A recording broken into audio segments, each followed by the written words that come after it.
저는 결혼 4년 차 연애까지 포함하면 10년을 함께한 여자와 살고 있었습니다. 서로를 누구보다 잘 알고 있다고 믿었고 이 사람과라면 어떤 위기도 버틸 수 있다고 확신했습니다. 그 확신이 무너지는 데는 단 하루도 걸리지 않았습니다. 아내와 저는 대학 시절부터 함께했습니다. 같은 과, 같은 동아리, 그리고 같은 자취방. 졸업 후에도 저는 취업에 실패했고 아내가 먼저 사회생활을 시작했습니다. 그녀가 버는 돈으로 둘이 살았던 시절이 있었습니다. 저는 그게 늘 마음에 걸려서 취직 후에도 늘 그녀에게 더 잘해줘야 한다고 생각했습니다. 작은 선물, 짧은 여행, 기념일 챙기기.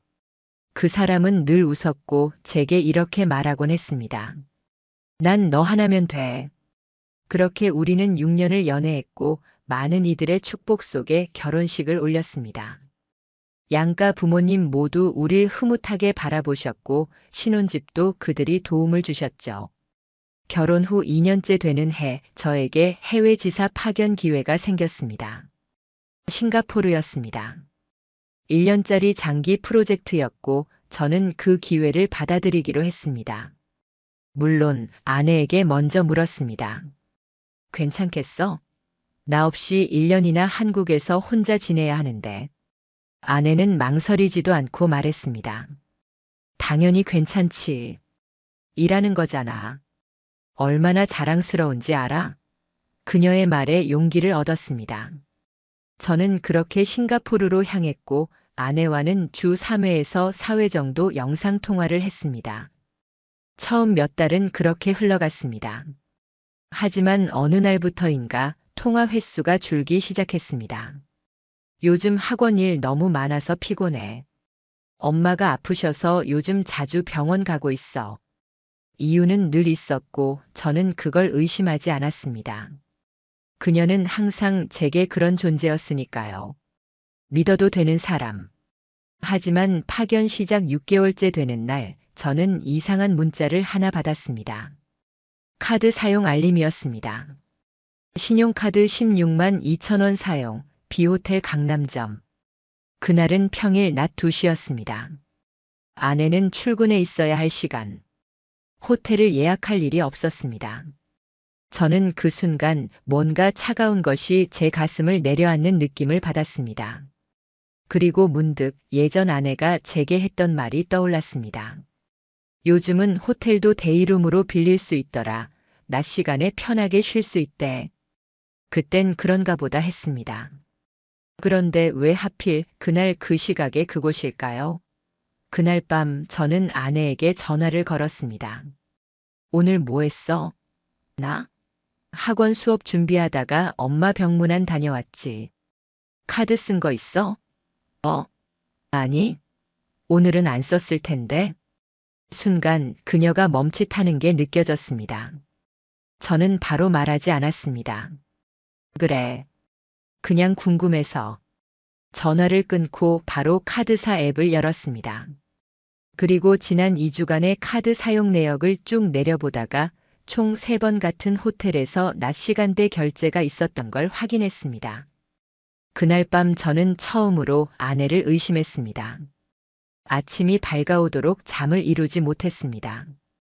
싱가포르의 밤은 더웠고 호텔벽 너머로 들려오는 외국인의 웃음소리가 비수처럼 들렸습니다. 저는 그때 처음으로 깨달았습니다.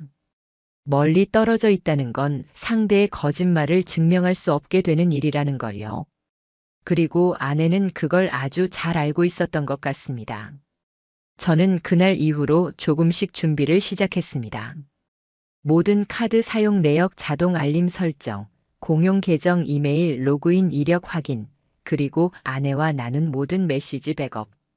모든 게 아직 확실하지 않았지만 제 직감은 분명히 말하고 있었습니다. 그녀는 나 없이 살고 있지 않다. 누군가와 함께 숨을 쉬고 있다는 걸요. 그날 이후 저는 매일 아내의 카드 사용 알림을 확인했습니다. 당연히 그녀는 자신이 쓰는 카드가 제 이름으로 된 가족 카드라는 사실을 인식하고 있었지만 아마도 그 내역이 실시간으로 제게 전달된다는 걸 잊고 있었던 것 같습니다. 특히 제가 해외에 있다는 걸 이용해 카드를 쓴 시점이나 장소에 대해 변명하기 쉬울 거라고 생각했던 것 같았습니다. 하지만 카드 사용 내역은 거짓말을 하지 않는 법이죠. 그리고 그 다음 주 화요일, 아내는 저에게 오늘은 집에서 쉴 거야. 감기 기운이 있어서 라고 말했습니다. 그날 오후 1시 28분 신용카드 사용 알림, 모노블랙 호텔 청담점 3층 결제 금액은 11만 9천 원이었습니다. 낮 시간대 회복 중이라는 그녀가 호텔 3층에서 카드 결제를 한 겁니다. 그 순간 전 알 수 있었습니다. 이건 단순한 오해도 해프닝도 아니라고요. 저는 컴퓨터를 켰습니다. 아내는 가끔 제 노트북을 썼고 한 번은 자동 로그인을 켜둔 채 로그아웃하지 않고 나간 적이 있었습니다. 그때 남아있던 공용 구글 계정을 이용해 저는 그녀의 인터넷 활동 기록을 복원했습니다. 히스토리는 아주 풍부했습니다. 크롬 방문 기록, 위치 히스토리, 주소 검색 기록까지 그대로 남아있었죠. 그중 가장 자주 접속한 사이트는 카카오맵. 검색창에는 이렇게 쓰여 있었습니다. 서울 호텔 데이룸 추천, 호텔 청담, 연인용 프라이빗 스파룸. 그 검색 기록을 처음 보는 순간 손끝이 저리도록 떨렸습니다. 마치 지금도 그 방 안 어딘가에서 웃고 있을 것 같았습니다. 그날 밤 결정적인 알림이 하나 더 떴습니다. 스마트홈 앱 로그 기록. 저희 집 조명, TV, 에어컨 등은 인공지능 스피커에 연결돼 있었고 같은 계정으로 저도 앱을 설치해 두었습니다. 오후 7시 12분. 거실 조명 OFF 음성 명령 실행 그날 아내는 저에게 이렇게 말했었습니다. 오늘 엄마 집 와 있어. 오늘은 집에 늦게 갈 것 같네. 하지만 거실 조명이 꺼졌다는 기록은 그녀가 거기 있었다는 증거였습니다. 게다가 음성 명령. 즉, 누군가 그 집 안에서 말하고 있었던 겁니다. 저는 전화를 걸었습니다. 지금 어디야? 엄마 집이지. 왜? 거기 혹시 누구 있어? 왜 그래? 무슨 일 있어? 그냥 물어본 거야. 그녀는 평소처럼 대답했지만 그 말 하나하나가 전부 거짓이라는 걸 저는 알고 있었습니다. 다음 날 저는 국내에 있는 친구에게 부탁했습니다. 아내가 사는 집 근처에 차량용 미니 블랙박스 카메라를 설치해달라고요. 작은 렌즈 하나가 저를 대신해 진실을 보기 시작했습니다. 그리고 금요일 저녁 카메라는 두 사람을 포착했습니다. 검은색 SUV에서 내리는 아내와 운전석에서 따라 나온 40대 초반쯤의 남성. 그 남자의 손엔 아내가 들고 다니던 회색 에코백이 들려 있었습니다. 두 사람은 아무런 말도 하지 않고 자연스럽게 집 안으로 들어갔습니다. 그날 이후 아내의 태도는 또 달라졌습니다. 전화는 짧아졌고 메시지는 더 늦게 답장이 왔습니다. 제가 물으면 피했고 제가 말하면 듣지 않는 척했습니다. 그날 밤 저는 그녀에게 말했습니다. 우리 영상 통화하자. 지금은 좀 힘든데 왜? 너 혼자 있는 거 아니야? 응, 아니 그냥 머리 감았어. 지금 상태가 좀 영상 통화는 끝내 연결되지 않았고 그날 밤 저에겐 낯선 IP 주소의 접속 시도 알림이 날아왔습니다. 제 공용 노트북에 저장된 이메일 계정에 서울 강동구의 한 IP에서 로그인 시도 기록이 있었습니다. 그리고 그 IP는 아내의 집에서 10분 거리였습니다. 그때 저는 확신했습니다. 이제 돌아가야겠다고. 출장 마무리보다도 그녀와의 마주침이 이제 훨씬 더 중요해졌기 때문입니다. 그날부터 저는 잠을 자지 않았습니다. 모든 로그, 메시지, 위치, 그리고 그녀의 음성까지 모든 걸 캡처하고 기록하며 하나씩 준비해 나갔습니다. 그녀는 몰랐겠지만 저는 이미 알고 있었습니다. 그녀의 사랑이라는 이름의 연극이 막을 내리고 있다는 사실을요. 귀국 비행기표를 예정보다 몇 주나 앞당겼습니다. 회사에는 급한 가족 사정이라는 명목으로 출장 종료를 통보했고 남은 업무는 화상회의로 처리하겠다는 조건으로 돌아올 수 있었습니다. 비행기에서 내리는 순간 서울의 공기는 싱가포르보다 훨씬 차가웠습니다. 그 차가움이 어쩌면 더 익숙하고 더 정직하다고 느껴졌습니다. 아내에게는 아무 말도 하지 않았습니다. 업무가 많아져서 당분간 연락 힘들 수도 있어. 라는 마지막 메시지만 남긴 채 저는 인천공항에 도착했습니다. 그리고 바로 집으로 가지 않았습니다. 저는 그녀가 거짓말을 할 틈조차 주고 싶지 않았습니다. 증거도 대화도 대면도 전부 제 시나리오 안에서 이루어져야 했습니다. 그날은 금요일이었습니다. 사전에 설치해둔 블랙박스 카메라엔 이미 익숙한 장면이 담겨 있었습니다. 금요일 저녁 검은 SUV 차량 한 대, 그리고 조심스럽게 아파트 단지로 걸어 들어오는 두 사람. 아내, 그리고 지난번 영상 속에서 봤던 그 남자. 저는 근처 카페에 앉아 그 장면을 지켜봤습니다. 심장이 조여드는 듯 했지만 저는 감정에 휘둘리지 않으려 애썼습니다.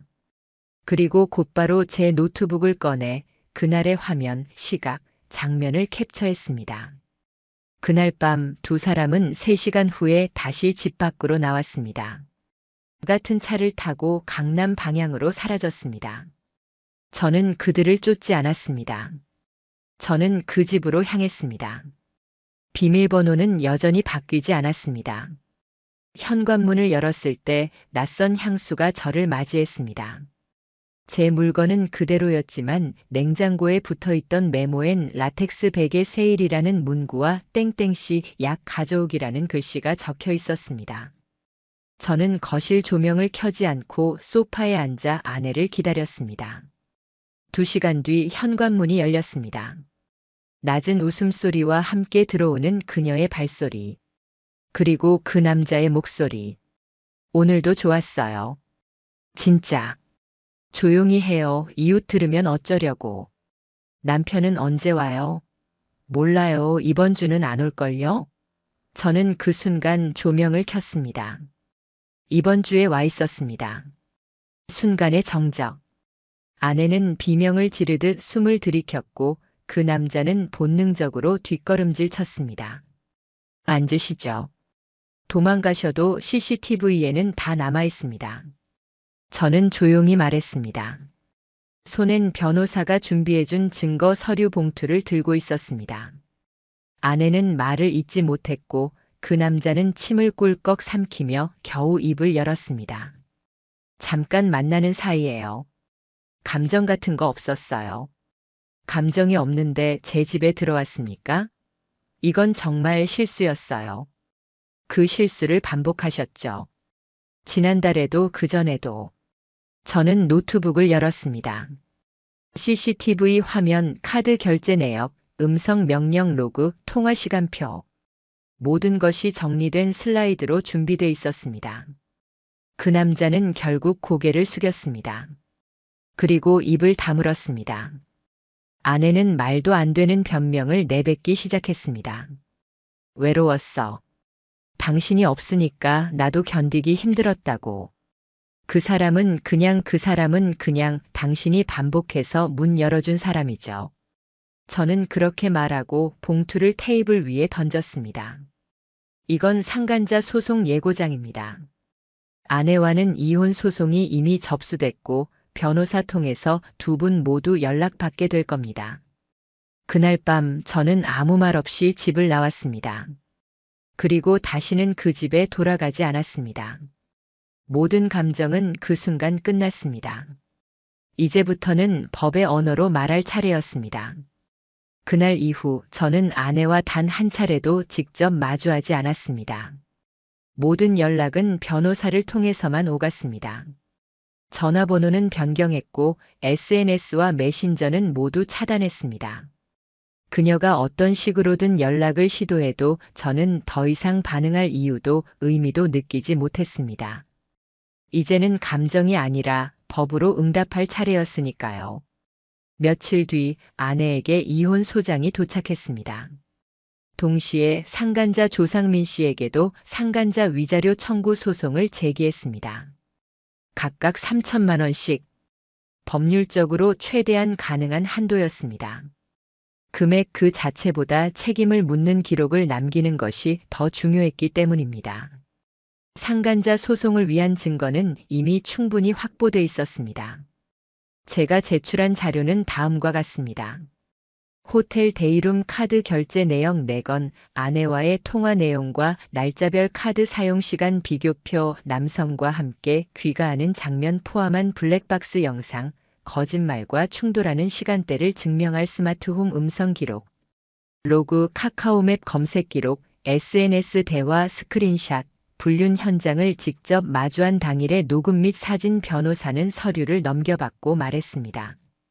이 정도면 판사님도 굳이 협의 재판까지 가지 않으실 겁니다. 즉, 증거가 너무 명백해서 쟁점이 될 여지가 없다는 뜻이었습니다. 상간남 측 변호사는 합의를 제안했습니다. 의뢰인에게도 가정이 있습니다. 일이 커지면 가정이 무너집니다. 그 말에 전 냉정하게 답했습니다. 그 사람이 무너뜨린 가정은 제 것이었습니다. 지금은 그 대가를 치를 차례죠. 그는 다시 말했습니다. 직장에서 고위 간부입니다. 명예를 유지하고 싶어 합니다.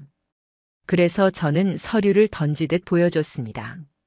판례 정리표와 함께 그럼 법정에서 뵙죠. 저는 복수를 원하는 게 아니었습니다. 다만 누군가의 일탈로 망가진 제 인생에 이정표 하나는 제대로 세워야 한다고 생각했습니다. 그날 이후 저는 한 명씩 이 지옥을 걷게 만들었습니다. 아내의 부모님이 절 찾아왔을 땐 저는 조용히 커피를 내놓았을 뿐입니다. 우리가 뭘 잘못 키운 건지 아무 말도 못하겠다. 사위야, 아니, 그래도 내가 우리 가족이었잖니. 저는 고개를 숙였고 다만 한마디만 남겼습니다. 그날 집에서 만났던 딸의 얼굴이 저에겐 마지막입니다. 그 이후로 연락은 끊겼습니다. 회사에서는 오히려 저를 배려해줬습니다. 이성적으로 대처한 점이 인사팀에 전달되었고 사내 커뮤니케이션 부서에서 감정관리 강의 요청까지 받았습니다. 그렇게 상황을 받아들이고 이성적으로 판단한 게 대단하네요. 라는 말을 들었을 땐 저도 모르게 웃음이 나왔습니다. 대단한 게 아닙니다. 그냥 더 이상 무너지고 싶지 않았던 거예요. 4개월 후 1심 판결이 나왔습니다. 이혼 소송, 전적으로 원고의 책임 없음. 상간자 소송, 피고 전액 배상 판결. 판사는 판결문에서 피고의 반복적 행위와 고의성이 명확하며 피해자의 정신적 손해가 인정된다고 명시했습니다. 아내는 법정 밖에서 조용히 울다 나갔다는 얘기를 들었습니다. 그 남자 조상민은 회사 징계위원회에 회부되었고 사내 불륜 사실이 언론에까지 흘러들어가 결국 본인이 스스로 사직서를 냈다고 전해 들었습니다. 게다가 그의 아내도 별거를 선언했고 법적 대응을 검토 중이라고 들었습니다. 저와 연락이 닿지는 않았지만 그녀 역시 진실을 마주한 또 하나의 피해자였습니다. 그 사이 아내는 저에게 마지막으로 긴 메일을 보냈습니다. 그래도 우리는 사랑했잖아. 그 시간들은 거짓이 아니었잖아. 당신이 날 용서하지 않더라도 내가 스스로를 용서하지 못할 것 같아. 저는 답장하지 않았습니다. 그녀가 말하는 사랑, 시간, 진심은 저에게는 하나의 이름으로만 정리됐기 때문입니다. 배신. 요즘 저는 하루 한 번 제 이름이 선명히 박힌 판결문을 다시 꺼내봅니다. 그 안에 쓰인 숫자, 문장, 도장, 날짜. 그 모든 건 제 분노의 증거이자 제가 견뎌낸 기록이기도 합니다. 모든 감정이 끝나고 남은 것은 종이 위에 쓰인 문장뿐입니다. 그 안에 제 분노도 사랑도 후회도 조용히 눕혀두었습니다. 그날로부터 정확히 2년이 지났습니다. 시간은 흐르면서 많은 것들을 무디게 만들지만 어떤 기억은 날이 선 채로 그대로 남아있더군요. 하지만 저는 변했습니다. 적어도 이제 그 기억 속에 제가 무너지는 장면은 없습니다. 이혼이 확정된 후 저는 짐을 정리해 서울을 떠났습니다. 오래전부터 가고 싶었던 속초에 작은 오피스텔을 구했고 일도 전환했습니다. 더는 보고서에 얽매이지 않고 더는 주말이 허망하지 않았습니다. 첫 몇 달은 솔직히 말해 고통 그 자체였습니다. 낯선 곳, 낯선 공기, 낯선 밤. 하지만 저는 그 낯설 속에서 혼자서도 괜찮다는 걸 배웠습니다. 정확히 6개월째 되는 날, 제 삶에 조용한 변화가 시작됐습니다. 근처 독서 모임에서 알게 된 사람들과의 작은 인연, 그리고 그중 한 명이었던 조용한 눈빛의 여성. 우린 자주 이야기했고 그녀는 결혼 경험이 없는 사람이었습니다. 누구보다 삶을 조용히 아끼는 사람이었고 제게 상처를 묻지 않았습니다. 어느 날 그녀가 말했습니다. 과거는 묻지 않을게요. 그 대신 지금의 당신이 나와 함께 걸어줄 수 있다면 좋겠어요. 저는 그렇게 새로운 삶을 받아들였습니다. 그리고 그들에 대한 소문은 뜻밖의 경로로 하나씩 들려왔습니다. 전 아내는 이혼 후 한동안 직장을 잃었다고 합니다. 조상민과도 오래가지 못했습니다.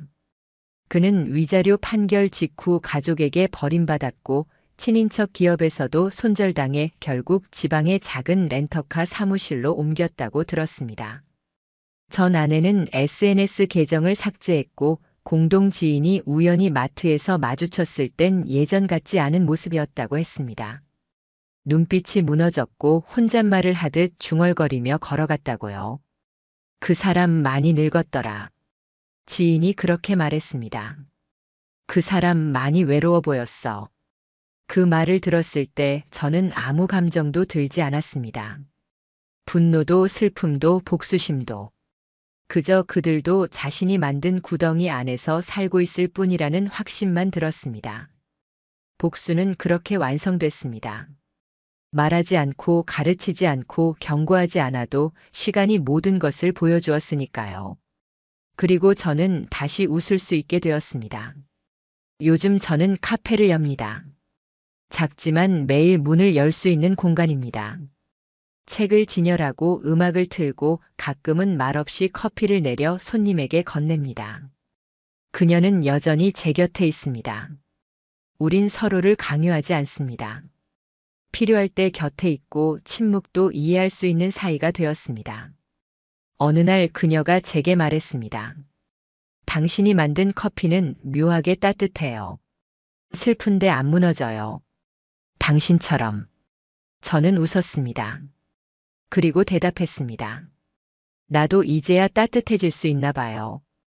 그들의 끝은 참혹했고 제 삶은 아주 조용히 다시 시작됐습니다.